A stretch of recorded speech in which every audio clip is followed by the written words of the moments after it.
আসসালামু আলাইকুম, বিসমিল্লাহির রহমানির রহিম। গাইজ, সকলে কেমন আছেন? আশা করি আল্লাহর রহমতে ভালো আছেন। ঘটনা হইল, আমি তো টুকটাক গাছ লাগাইতে পছন্দ করি। তো এখানে যেই মুলুকিয়া মানে পাট শাক পাট শাক পাট শাকগুলাকে আরবিতে মুলুকিয়া বলে, এই টবের মধ্যে 4-5টা গাছ লাগাইছি। এটি মনে করেন কাইটা দিলে ড্যাম মেলা অনেকগুলা হয়। পাশে কয়টা বামিয়া মানে ঢেঁড়সকে আরবিতে বামিয়া বলে, বামিয়া কয়েকটা লাগাই রাখছি। তার নিচে আবার ছোট ছোট মরিচের চারা লাগাইছি।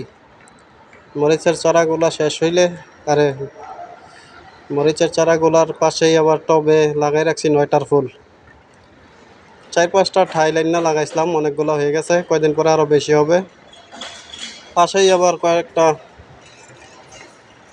লাল শাক। তারপরে এখানে ভিতরে, এটা হইলো বাউন্ডারির ভিতরের সাইডে, বালতি দিয়া টব বানাইয়া এই হইলো আপনার লন্তা শাক। তারপরে এখানে পুঁই শাক প্লাস মরিচ গাছ। তারপরে আছে একটা অ্যালোভেরা।